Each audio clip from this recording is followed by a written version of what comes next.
I see a lot of people talking about Serral having a worse year in 2019 than he had in 2018. And to me, this is a ludicrous I don't believe that that's true. And in this video, I'm going to lay that out for you guys. So essentially, for me, a lot of people look back on Serral's 2018 and they sort of extrapolate backwards. Serral won GSL versus the World. He was the best player the whole year. He won every WCS stop. Serral, he was the best player all year. But that is ignoring the history of what actually happened. Serral in 2018 wasn't the best player until GSL vs. the World. That was when he first could be considered really in contention as one of the top players. At that point, for me, I wouldn't have said he is the best player, but I would have said he might be the best player. He could be the best StarCraft 2 player in the world. But maybe it could still be Mario. It could have just been an off tournament for Mario. And at that point, of course, he backed that up with the BlizzCon victory. And from that point, Serral was the best player. So in my opinion, since that time, Serral from GSL vs. the World in 2018 has been the best StarCraft 2 player in the world. Since then, till today. And there's been no Korean players that have, in my opinion, been overtaking him in the past year. But before that GSL vs. the World result, Serral was not the best player in the world. And this idea that we can just say he was because he won later, so that means he was the best all along. Because his results didn't really get better. He won Leipzig, then went to Pyeongchang, lost to Scarlet. Went to WESG, lost to Mario. Went to IEM, lost to Classic. Both to Mario and to Classic was 3-0. To Scarlet was 3-1. These are results that were decisive, and clearly they were showing themselves to be as good, if not better players than Serral in that February-March of 2018. Then he goes on and wins some more WCS circuits in the same way that he won Leipzig. So how can you use that information to say, oh, actually, Serral, he's the best player, even though he hasn't shown it against any Korean players? You can only say that Serral is the best player in the world from GSL vs. the World 2018 onwards. And hopefully I've convinced you of that, because he's losing to Sue in Nation Wars in April. He lost 2 best-of-1s to Sue in the ZVZs. If you think about Serral this year playing against someone like Sue, I mean, he did lose earlier this year, but Serral's the favorite. But Sue beating Serral, it was like, yeah, okay, fair enough. Sue's amazing at ZVZ. It's fair enough that Serral could lose to him. He's the best foreigner. And so the distinction I want to make is that Serral, for most of 2018, until GSL vs. the World, was not Serral 2019. He was better Neeb. He was the best foreigner, won an extra circuit event, could compete with the best Koreans, was one of the best players, but he was not in contention for the best player in the world until GSL versus the World. And so, putting that all into context, for me, you look at Serral's 2019 and you see, okay, he lost to Reina twice in the circuit. Then he lost to Sue at IM Katowice, to Innovation at WSG, and to Stats at Asus Rock. That's his bad results for the year. Then he has the 2 WCS wins, a Home Story Cup win.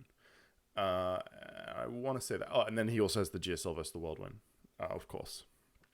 So you look at those results and you think, oh, like, that's not as good as last year, right?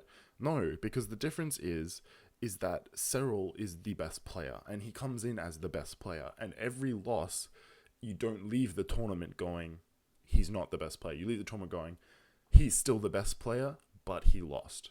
Whereas last year it was, he's not there yet. He's not quite the best yet. And even though he's winning these tournaments, he's not there yet. And the difference is, to me, it's the difference of people saying Serral had a better year last year, where he spent most of the year as, like, let's say, a top 5 player. If you had to have a power ranking or whatever, maybe lower. But he was the best foreigner, and the gap between him and other foreigners, right, was this big. This year, maybe Reina has closed that gap, and now they're closer, and he can take tournaments off Serral.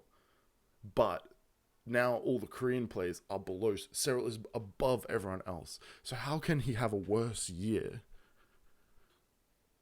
but be the best player? How can you not be the best player and have a better year than someone who was the best player?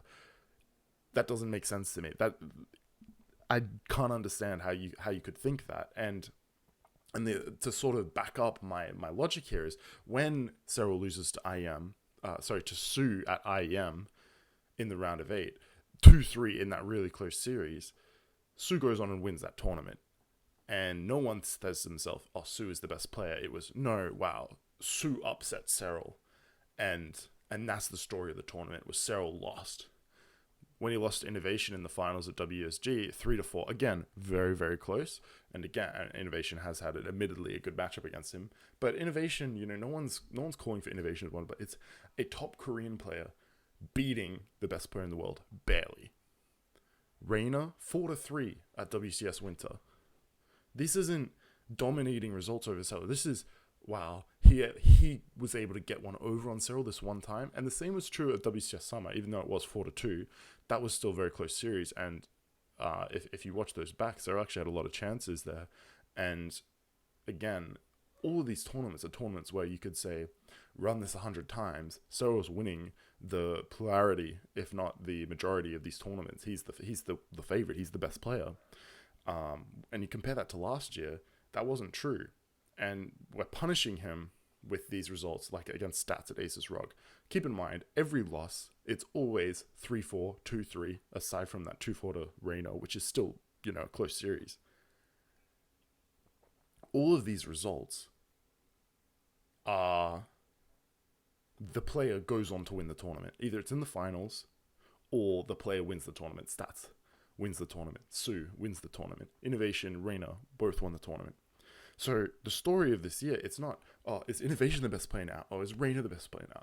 No, all along, when Reina wins, you go, oh, well, like, Serral's still better, but Reina did beat him, like, congratulations. Serral's been the best player the whole year, and you can't have someone be the best player in the world for a year straight and then call that year worse than a year where that player was just the best foreigner, just like the better Neeb, like Neeb 2.0, slightly better results, more competitive with, well, arguably even that, but I was going to say more competitive with top Korean players. If you compare the start of Serral's this year, 2-3 to everyone, 3-4 to everyone, losing to Maru 3-0, Classic 3-0 at the start of last year, that's a huge difference to me. And this extrapolation of Serral's results backwards in 2018, if you put an Asus Rog in the middle of 2018 and he lost to Maru 3-0 or something, we would say, oh, well, yeah, he wasn't the best player yet. He became the best player before GSL versus the world. Or if he lost to Stats 3-2 or whatever it is. The difference is that now when Serral loses, it's because he is coming in as the favorite, and the story is not that, oh, Serral, he's not there yet. It's he's there and he lost this time. And that distinction is really important and key to think about.